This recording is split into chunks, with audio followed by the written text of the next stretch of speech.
ndabaramukije muri kumwe na Emmanuel Nshimiyimana kuri channel Ubwiru. Uyu munsi turaganira umutwe w'ikiganiro uvuga ngo dore ikizakubeshaho muri iyi myaka ije.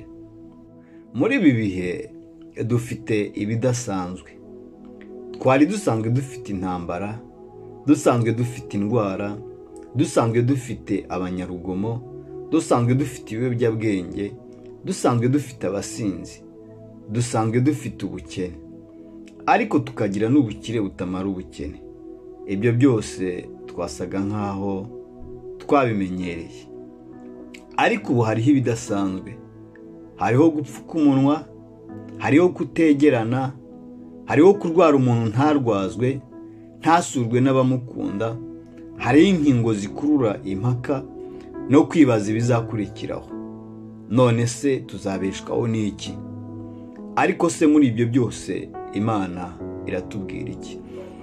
Dufatanye gusoma urwandiko Paul yandikiye Abaheburayo ibice 10 umurongo wa 38. Haranditse ngo ariko umukiranutsi wanjye azabeshwaho no kwizera, nyamara nasubira inyuma umutima wanjye ntuzamwishimira. Hari ibintu byinshi twibwira ko ari byo bitubeshaho, ariko ijambo ry'Imana ryo hari ikindi rivuga. Ntabwo Imana itubwira ko tubeshwaho n'inshuti, ntabwo itubwira ko tubeshwaho n'abavandimwe, ntabwo Imana itubwira ko tuzabeshwaho no gukora cyane, ntabwo tuzabeshwaho n'abagabo cyangwa abagore bacu, ntabwo tuzabeshwaho n'akazi, ntabwo itubwira ngo tuzabeshwaho n'amafaranga twabitse. Ibyo byose kubigira ni ingenzi, ariko hari ikindi, hari ukundi kubaho, hari irindi faranga ry'abizera ngo umukiranutsi wanjye azabeshwaho no kwizera. Kwizera ni nk'ifaranga rikora mu isi y'abakiranutsi, mu isi y'umwuka. Kugira ngo ubuzima bugende neza ugomba kuba ugufite. Muri Matayo ibice 17:20 Yesu ngo arabasubiza ati ni ukwizera kwanyu guke. Ndababwira ukuri yuko mwamufite kwizera kungana n'akabuto ka sinapi, mwabwiriye umusozi muti va hano ujye hirya, wahava kandi nta kizabananira. Mu rwandiko rw'Abakorinto Paul akongera ati koko tuba tugenda tuyoborwa no kwizera, tutayoborwa n'ibyo tureba. Abakorinto ba 2 ibice 5 umurongo wa 7.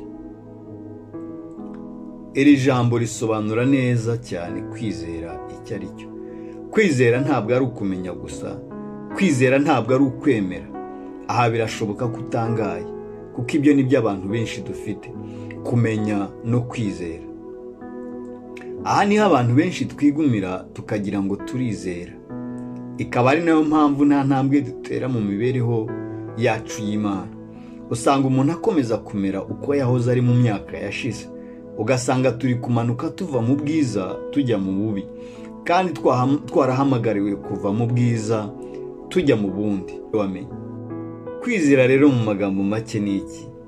Ni ukumenya, wamara kumenya ukemera ibyo wamenye, noneho imyitwarire yawe ikayoborwa na biriya wamenye ukabyemera. Uko niko kwizera. Kwizera kurakiza, kwizera kurazamura, kwizera gutanga amahoro yuzuye, kwizera gutanga umunezero, kwizera gutanga ibyiringiro, kwizera n'imbaraga, ni ikiraro cy'ibitangaza. Imitekerereze yacu, imivugire yacu n'imikorere yacu yagombye kuba ku murongo umwe n'ibyo twemera. Ndatanga urugero rutoya. Wamenye ko hari Imana igukunda cyane, umenya ko Imana ifite ubushobozi bwose kuri byose, umaze kubimenya urabyemera. Ariko ikibazo cyaza ugasanga ubwoba n'amaganya turabirusha abatizera. Ukaba wemera ko isengesho rigira imbaraga ariko ntusenge. Ukaba wiyumva ko uri umwana w'Imana ariko umwana utajya uvugana na se. Nawe urabyumva rwose ko uwo mubano upfuye. Ahubwo ugasanga hari ababyuka mu gitondo bagakaraba bakajya gushakisha abo kubabwira icyo Imana ibavugaho. Bisa nko gusiga umubyeyi wawe mu nzu ukajya kubaza umuturanyi wawe icyo umubyeyi wawe usize mu rugo agutekerezaho. Ukaba wemera ko Imana igukunda ariko ntiwumve ko hari icyiza izakugirira, ntiwumve ko hari ikizakumarira mu bibazo urimo. Ukaba wemera ko ufite Imana ifite imbaraga ariko ugakomeza kwikorera ingorane zawe zose. iyo tumeze gutya tuba twibeshya ko dufite kwizera ariko kuba ari ntako. Niyo mpamvu Yesu yavuze ati ntimuhagarike imitima yanyu, mwizere Imana nanjye munyizere. Amagambo dusanga mu rwandiko rwa Yohani ibice 14 umurongo wa 1.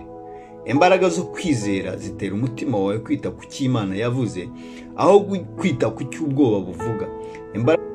Imbaraga zo kwizera zitera kureba ku bunini bw'Imana aho kureba ku bunini bw'ibiturwanya. Biryo ushyize umutima wawe ku kibazo udashoboye gukemura, ugeraho nawe ugahinduka ikibazo.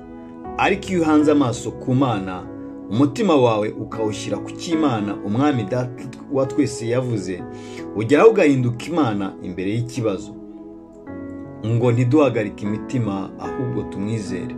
Muri uyu mwaka tugiye kuyoborwa n'ibyo twamenye ku Mana, muri uyu mwaka tugiye kuyoborwa n'ibyo twemeye ku Mana. Nta bwoba, Imana yacu irahari. Nubwo imigambi yacurwa, ariko Imana yo ifite imigambi, ifite icyo yibwira kukugirira kandi ni cyiza. Hari impamvu ikikurinda. Ngo dore nguciye mu biganza byanjye nk'uca imanzi, kandi inkike zawe ziri imbere yanjye iteka. Yesaya ibice 49 umurongo wa 16. Imana yaguciye nk'imanzi mu biganza byayo. Ntabwo izakwibagirwa, iragukunda, iragutekereza, irakuzirikana. Ariko ngo umukiranutsi wayo azabeshwaho no kwizera. Murakoze cyane inshuti bakundwa. Umugisha w'Imana ubane namwe iteka. Dusenga. Data wo mu ijuru, turagushimye. Tugushimye kuri mwiza, tugushimiye urukundo rwawe, tugushimiye imbabazi zawe, kandi twiringiye imbaraga zawe nyinshi. Data, uri Imana yo kwizerwa, uri Imana yo kwiringirwa, kubera kuri Imana idahinduka. Tuguhaye ubuzima bwacu Data, tuguhaye ubuzima bwacu kugira ngo buyoborwe nawe. Tugushyize mu maboko yawe kubera ko ari wewe wenyine wo kwiringirwa. Urakoze Data mwiza, ni mu izina rya Yesu dusenze, amen.